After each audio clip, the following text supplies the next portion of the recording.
이번에는 헤론의 증명을 한번 볼 건데요. 법칙 25에 대해서 헤론이라는 사람은 과연 어떻게 증명을 했는가.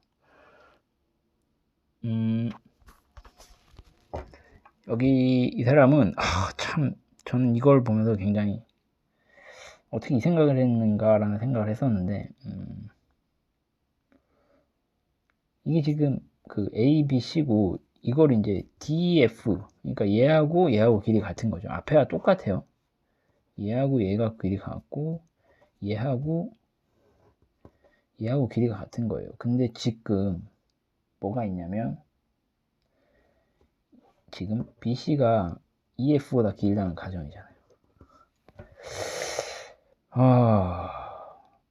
그러면 이 사람은 ABC를 여기다가 옮겨서 작도를 합니다. 어떻게 작도를 하느냐? 작도 과정이 조금 특이한데, 일단 EF를 연장해서 BC하고 길이가 같도록 G점을 잡아요. 그 다음에 여기 나왔죠? BC가 EF보다 길다. 그러면 EF를 길게 내려서 BC 이퀄 이 G하고 길이가 같도록, 요 길이하고 요 길이가 같도록 G를 잡는다. 그 다음 D2를 길게 내려서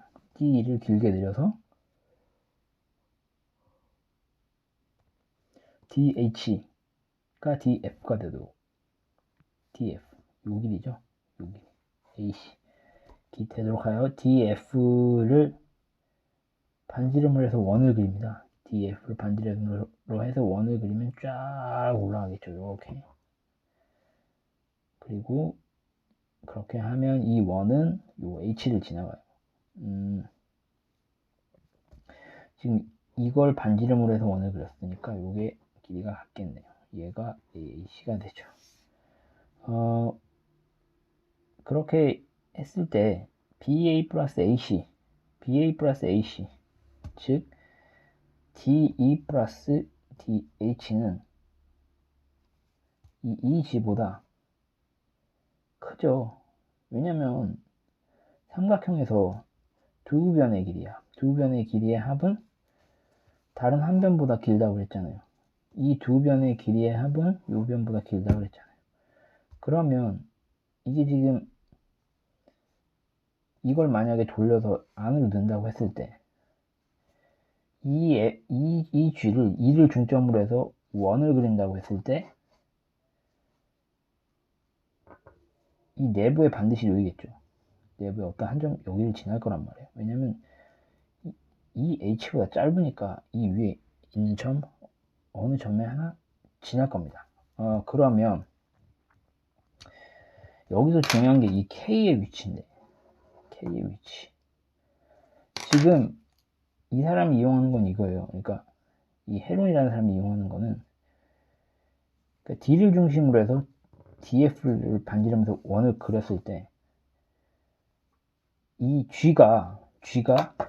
G는 원을 그렸을 때 2를 중심으로 해서 2G를 반지름으로 하는 원을 그렸을 때 그 한 점은 반드시 외부에 있고 다른 한 점은 이 내부에 있으니,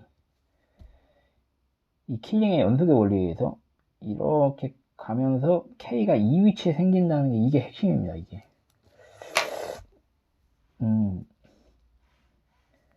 그러니까 이 원의 외부에 위치해 있죠.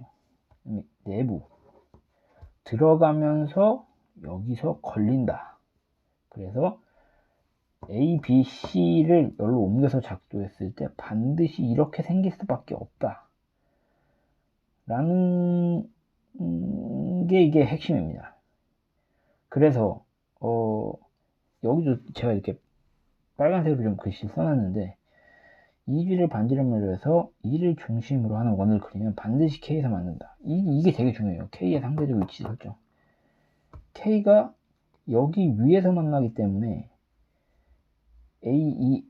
AEF에다가 이제 ABC와 합동의 삼각형을 그대로 그리면 이 각은 각 EDF보다 ED, K는 당연히 클 수밖에 없어요. 왜냐면 이 직선을 기점으로 K가 이 위에 생기니까.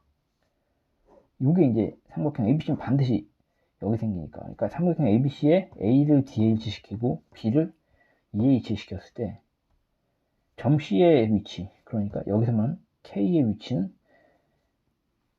직선 EF의 위쪽으로 생길 수밖에 없다는 게 이 증명의 핵심이에요. 헤론이라는 사람은 여기서 이제 이 원이라는 원을 이용을 한 거고, 그래서 이 전체, 즉 ED, K, 각 EDK는 EDF보다 클 수밖에 없다. 얘는 뭔데? 각 BAC. 그러면 우리가 원하는 증명이 된 거죠. 지금 개인적으로는 이 사람이 이거를 증명을 할 때에 이렇게 했던 것 같아요. 그러니까 DEF가 이렇게 있고 이걸 옮겼을 때 이 사람은 이 위치에 대한 고민을 많이 했던 것 같아요. 그래서 이 C의 위치가 이제 DEF라고 그러면 F에 대해서 이 위에 생길 수밖에 없다는 거. 이 위에 생겨야만 이 각이 얘보다 크다는 게 이제 증명이 되니까 이 점의 상대적 위치에 상당히 집중을 했던 것 같습니다. 그래서 그 사람 머릿속에는 어떻게 하면 이 점 C가 이 위에 만들어질 수밖에 없을 것인가라는 걸 고민하는 과정에서 이 원을 생각해냈고, 그러면서 이 BC하고 같은 길이의 어떤 직선을 한 점을 끝으로 해서 그렸을 때 이게 얘를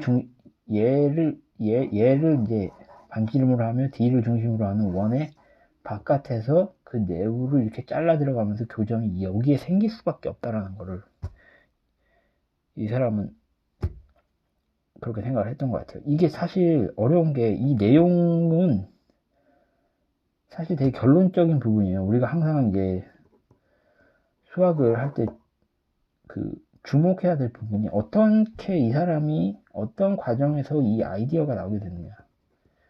도대체 이 사람은 이 증명 과정의 어느 부분을 이게 파고 들어갈게 요거 아이디어를 보았을 것인가. 그래서 어떻게 해서 요런 방식이 나올 것인가. 이게 사람마다 보는 게 다르기 때문에 이런 일이 일어나는 거거든요. 사실 요 사람은 요렇게 봤기 때문에 요거를 이제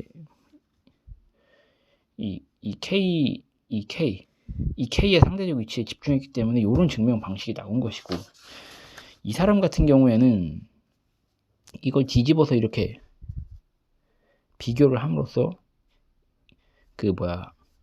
요 새로운 삼각형 하나를 봤기 때문에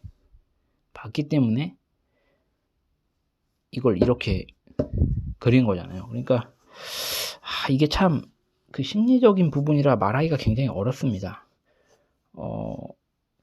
사실 이제 수학 공부를 하면서 이제 저 같은 경우도 어떤 문제를 해결했을 때 이런 아이디어로 해결했으면 그 아이디어가 나온 과정에 대해서 그런 어떤 심리적 기제에 대해서 어떤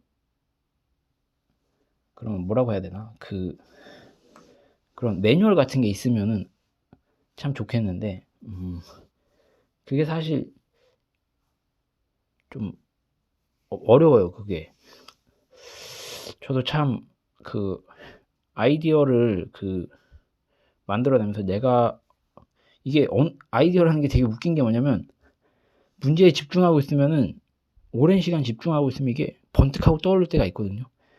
근데 그게 번뜩하고 떠오른다는 건 뭐냐면 번뜩하는 순간을 말로 이렇게 설명하기가 되게 힘들어요. 그게 우연일 수도 있고 아니면 제가 제 자신에게 어떤 그 문제에 대한 질문을 하고 제가 그 질문에 대해 스스로 답하는 과정에서 생기는 아이디어일 수가 있거든요. 이게 설명하기가 일단 참 어렵습니다. 그래서 수학에서는 이런 결론적인 부분보다 그런 아이디어가 나오게 되는 그 과정에 되게 집중을 해야 돼요. 일단 여기까지 하고 법칙 26을 또 하겠습니다.